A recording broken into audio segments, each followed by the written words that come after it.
ఈ రోజుల్లో పిల్లల్లో చూస్తున్న ఒక basic stress academic stress. Academic stress అనంగానే మీకు అర్థమై ఉంటుంది. ఇది స్కూల్లో నుండి వచ్చే స్ట్రెస్.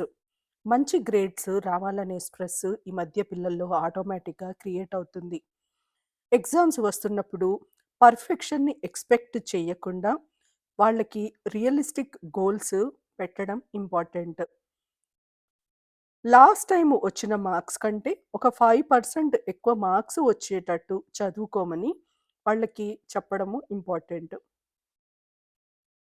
గ్రేడ్స్ అనే ఎక్స్‌పెక్టేషను, స్ట్రెస్ లేకుండా వాళ్ళు వాళ్ళ టైంని సబ్జెక్ట్ అర్థం చేసుకోవడానికి ఉపయోగపడుతుంది.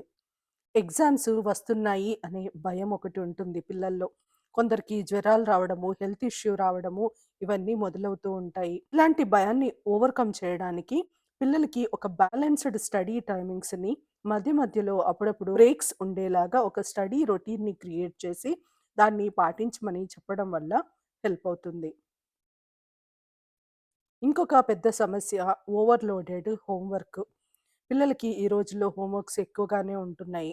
పేరెంట్స్ కూడా హోంవర్క్స్ తగ్గించమని అడిగే చాయిస్ కూడా లేకుండా పోతుంది. ఎందుకు అంటే రియల్ టైమ్ ఎక్స్‌పెక్టేషన్స్‌ని మీట్ అవ్వాలి అంటే కష్టపడాల్సిందే.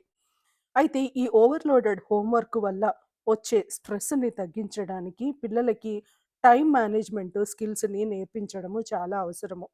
లాస్ట్ మినిట్ ప్రెషర్ లేకుండా ఒక హోంవర్క్ రొటీన్‌ని ప్రిపేర్ చేసుకొని, ఆ రొటీన్‌ని ఫాలో అవ్వడం వల్ల స్ట్రెస్ క్రియేట్ అవ్వదు. క్లాస్‌మేట్స్ మధ్యలో ఉండే కాంపిటీషన్ కూడా పిల్లలకి ఒక స్ట్రెస్‌ని క్రియేట్ చేస్తుంది. ఈ గ్రేడ్ సిస్టము, ర్యాంక్స్ సిస్టమ్ వల్ల ఆటోమేటిక్‌గా వాళ్ళలో కాంపిటీషన్ క్రియేట్ అవుతుంది. ఈ గ్రేడ్స్, ర్యాంక్స్ కిడ్స్ వర్త్‌ని నిరూపించవు. అది ఒక కిడ్ నుండి ఇంకో కిడ్‌కి కంపారిజన్ చేసే ఒక టెక్నిక్ మాత్రమే. Constant learning, percentage of marks మాత్రమే అని పిల్లలకు చెప్పడము హెల్ప్ చేస్తుంది.